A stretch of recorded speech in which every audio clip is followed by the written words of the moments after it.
কেন্দ্ৰীয় বাজেটৰ আজি যিখন বাজেট আমাৰ দেশৰ বিত্তমন্ত্ৰী ডাঙৰীয়ানীয়ে সদনত উত্থাপন কৰিছে, আটাইতকৈ দুখ লগা কথা যে আমাৰ উত্তৰ পূৰ্বাঞ্চলক অষ্টলক্ষ্মী বুলি কয় বিজেপিয়ে, আৰু অষ্টলক্ষ্মীয়ে আমাৰ অসমে বিশেষকৈ যোৱা 5 বছৰত আমাৰ 10,785 কোটি টকা বানপানী গৰাখহনীয়া সমস্যা জোৰা মাৰিবৰ কাৰণে অসম চৰকাৰে বাৰম্বাৰ ৰিকুৱেষ্ট কৰি আছে, অনুৰোধ কৰি আছে। আৰু 10,785 কোটি টকা আমি পাবলৈ আছে আমাৰ বানপানী গৰাখহনীয়া সমস্যা সমাধানৰ কাৰণে আমি অসম চৰকাৰে বিচাৰি আছে। 5 বছৰত কেন্দ্ৰীয় চৰকাৰে অসমক টকা দিছে মাত্ৰ 250 কোটি। আজি যিখন বাজেট এইটো সমগ্ৰ ভাৰতবৰ্ষৰ কাৰণে দুখৰ কথা যে কেৱল মোদী ডাঙৰীয়াৰ চকীখন বচাবৰ কাৰণে বিহাৰক দি দিলে 15,000 কোটি, অন্ধ্ৰপ্ৰদেশক দিছে 15,000 কোটি আৰু বিহাৰক দিছে 26,000 কোটি, কেৱল চকীখন বচাবৰ কাৰণে।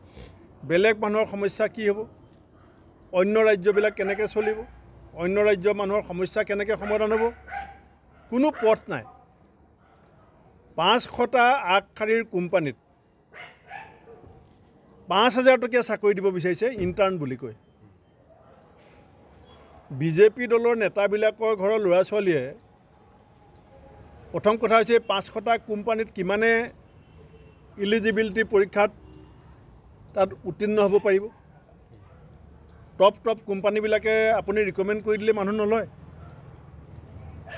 ছেকেণ্ড, এটা ন্যূনতম যিটো মজুৰি ধাৰ্য কৰিছে সেইটো কোনো এমপ্লয়মেণ্ট, আমাৰ যিটো নিবনুৱা সমস্যা ভয়াৱহতা, তাক কোনো মোকাবিলা কৰিব নোৱাৰে। গতিকে মই কেন্দ্ৰীয় চৰকাৰে বাজেটক যে অসমৰ প্ৰতি যে তেওঁলোকৰ একো ভূক্ষেপ নাই, অসমত থকা বিজেপি চৰকাৰখন যে একেবাৰে নিশকতীয়া হৈ গৈ আছে, আমাৰ ৰাজ্যখনৰ যে মুখ্যমন্ত্ৰীগৰাকীৰ কেন্দ্ৰত যে কোনো গুৰুত্ব নাই, এই কথাবিলাক স্পষ্টকৈ প্ৰমাণ হৈছে। আমি আগষ্ট মাহৰ প্ৰথম সপ্তাহমানত এখন বিৰোধী ঐক্যমঞ্চৰ সভা দিবৰ কাৰণে চিন্তা কৰি আছোঁ। মই লুৰিণ গগৈ ডাঙৰীয়াকো কৈছোঁ যে আগষ্টৰ ফাৰ্ষ্ট উইকত আমি বিৰোধী ঐক্যমঞ্চ লোকসভা নিৰ্বাচনৰ পাছত বহা নাই, আৰু নবহা কথাটো এনেকুৱা আছিলে যে আঞ্চলিক এটা ফৰাম হৈছে, এটা বামপন্থী ফৰাম হৈছে, সেই ধৰণৰ কথাবিলাক হৈ থকাৰ কাৰণে মই অকণমান ৱেইট এণ্ড ৱাটছ অলপ চাই থাকিবলগীয়া হৈছিলে।